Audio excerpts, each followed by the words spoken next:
All right, in this lesson, we're going to look at the principles of control activities, and we're going to help you focus on some of the things you should be aware of when it comes to the different activities that a business has and the internal controls that they need to put in place. Now, in the last lesson, we talked a lot about internal controls and the need for internal controls in an organization and how useful they are to an organization when it comes to establishing effective and efficient operations of their business, as well as safeguarding their assets, and then finally making sure that they adhere to laws and regulations in the area that they do business in. So internal controls are a vital, important aspect of an organization and the operations of an organization. In this lesson, we're going to talk a little bit about what things a company should think about when it comes to their internal controls. So let's talk a little bit about all of that by starting with the framework. So the framework for control activities helps companies identify how to and what should internal controls do for an organization. So what is the framework? A framework is basically kind of a guide of how things should be done. It's not telling them how to get it done. It's just saying these are things you should be aware of. So for instance, when we build a home, you are aware that you need to have a good, strong foundation. You also need to know that you have to have a good framework of posts and walls and 2x4s and all of that. You got to have that structure in order to have a great home.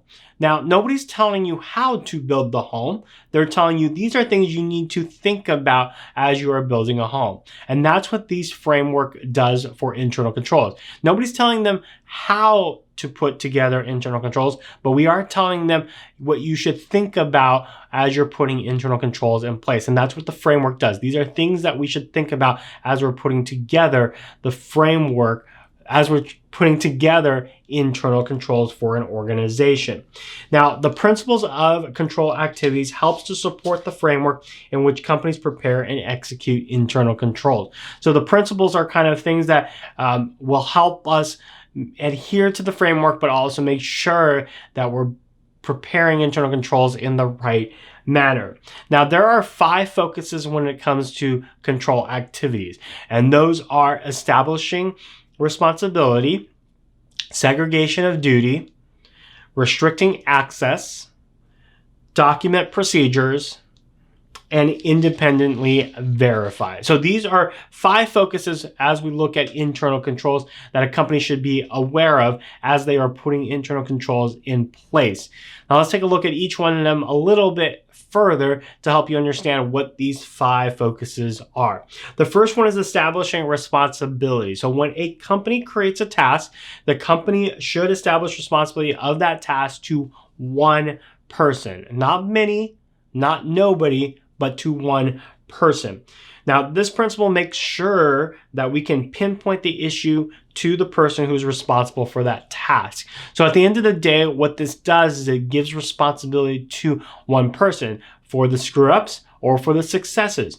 And we want that so that we're able to pinpoint where the issue is. If we said that this task is owned by everybody, the problem is we can't establish who gets fired when something goes wrong or who gets promoted because something went right.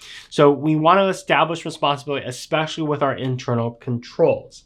The second one here is segregation of duty. Segregation of duty tells us that each activity may be made up of many different tasks that are interrelated. So for instance, the idea of an ATM.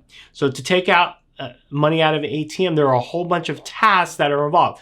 We call that an activity. So if we put all of those tasks together, that's an activity. So the activity of taking money out of an ATM, there's a whole bunch of tasks that must be completed for you to be able to take money out of the ATM. So when we talk about segregation and duty, we're saying that with all of these tasks within this activity, let's assign a different task to a different person so that someone can't commit fraud because they don't have custody of the entire activity. They don't have custody of all the tasks associated with an activity.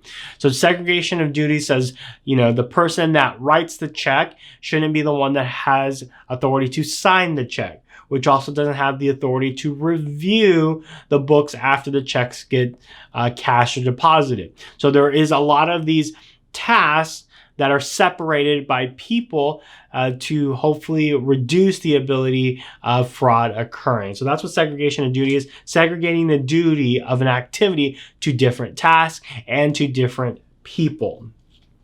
So segregation of duty involves taking all the tasks within an activity and assigning parts or all of the different tasks to different people to reduce the ability for fraud due to the lack of access. Because you've given everybody different tasks, you would have to have everybody collude in order for fraud to occur. And it's harder to collude at the end of the day.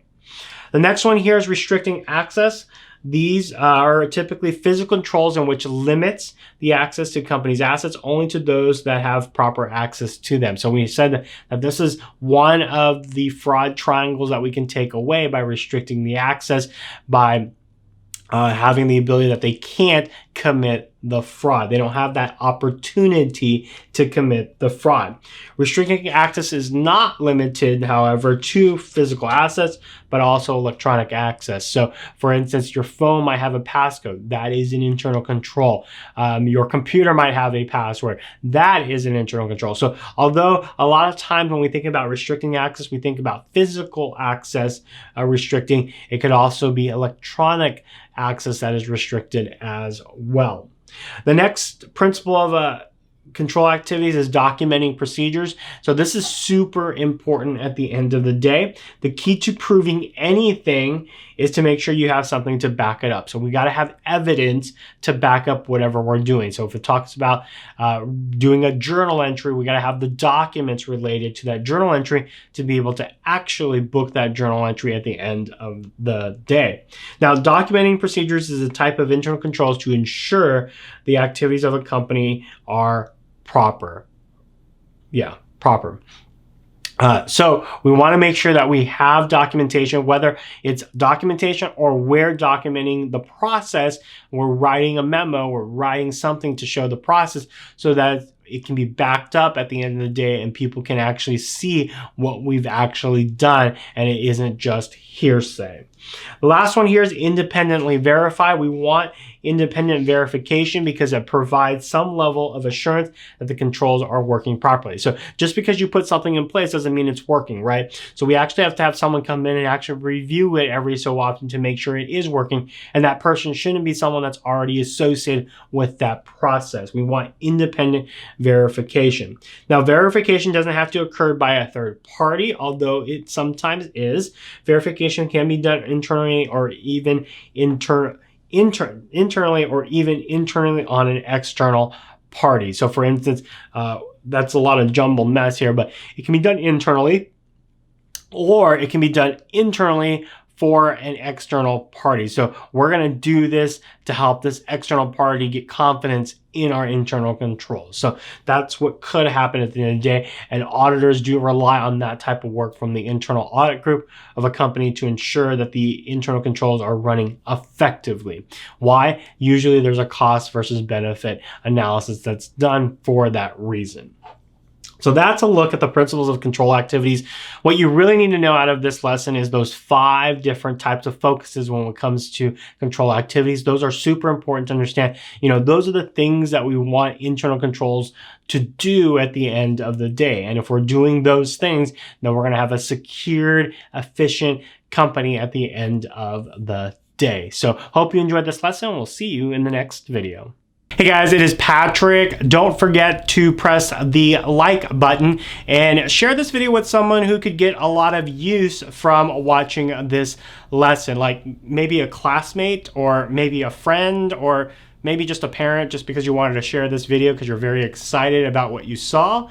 Share it with someone. And if you want to help us grow and help us make sure that we put the very best in accounting topics out on YouTube, make sure you press the subscribe button and turn on that notification bell. That way you're alerted every time we post videos to this channel. Now, I do this with every one of my classes at the end of class. What did you learn from this lesson? put that in the comment section below, and I'll respond to you on what you got out of this video. So hope you enjoyed this video, and we will see you in the next lesson.